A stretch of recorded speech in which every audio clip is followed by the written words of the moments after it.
Shalom. This video is about Torah as life coach. And Jews disagree about the basic authorship of the Torah and the history of the Torah, but all Jews agree that the Torah is at least the supreme life coach. Now, what do I mean by coach? I read a story in the paper recently about a professor at a university who was overweight, and his wife was tired of nagging him, so he hired a university student to be his weight coach. Basically to nag him all day, to send emails, call him up, what are you eating, write down your food, basically to help him help himself. There are all kinds of coaches now. There's fashion coaches, and executives hire organizational coaches, and we have sport coaches. Tell you about my coach. I had a coach in high school, debate, who I don't think was that intelligent, and I don't think he liked Jews, which is funny because the whole team was Jewish. And yet he produced a national champion team. How? Out of fear. I felt if we didn't win, we'd be in big trouble. Now, there's different kinds of ways to motivate people to do well. And the Torah, I think, is the most important coach of all, and it lays out a very clear program to help us in our lives. How so?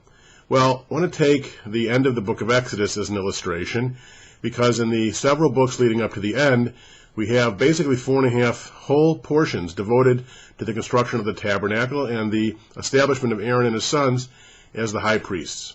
And most of it's about preparing to do it. So obviously you need a plan. Any good coach would tell you need a plan of how to proceed.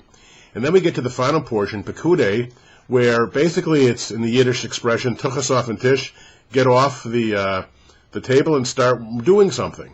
Step 2 is actually doing something, to not just talk the talk, but walk the walk. Now it's interesting, in Jewish law, the most important word for what a Jew is supposed to do all the time is the word halacha, which is based on the word to walk. So you have talk the talk, and like Aseret HaDibrot are the 10 words, not really commandments, it says 10 words, Dibrot, Diber, and here you have, start walking, go do it, because in Pekudei you have the actual erection of the tabernacle and the actual ordination of Aaron and the high priests. So that's step number 2. Step number 3, Pekudei, also begins with a clear accounting. Moses accounts for every single shekel used in construction of the tabernacle. There's this much gold and this much silver.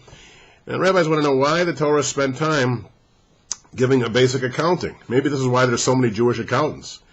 And they said because Moses did not want people to suspect that he was personally profiting from anything having to do with the public funds used for the construction of the tabernacle. And so you have to account. After you erect the thing and build the thing and carry out your plan, do an assessment. Account for your life. Do an assessment. It's interesting that in 2008, for Parshat Pekudei, it's one of the rare times we read from 3 Sifrei Torah. One is the portion for Pekudei. It also happens to be Rosh Chodesh, and so you have Shabbat Rosh Chodesh Torah reading from Numbers 29. And then you have third, the Shabbat Shkalim, the Sabbath in which all adult males over 20 were supposed to give a half a shekel for the participation, the construction of the tabernacle. From the third Torah, that's also from Exodus chapter 30. And so we have these 3 Torahs, and you learn a lesson from each one. From the second Torah, from Rosh Chodesh Shabbat, you have the Shabbat and Rosh Chodesh with a similar idea, that you take a period of time, a week or a month, and you assess how it was, and you re-nourish yourself, and you have a spiritual experience, and then you pray for a better month or week in the time to come. The blessing we have in the synagogue in anticipation of a new month on Shabbat, when we have the Shabbat blessing for the new month to come, is always about give me a good month to come. And so you have to assess.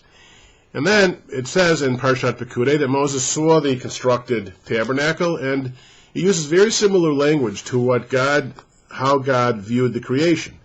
That he looked upon it and felt satisfied by it, and he blessed, Vayivarech, and he blessed the congregation. And so we need to take time to not just jump to the next thing, but to assess how we did, and then to express own satisfaction and rejoice in our accomplishment.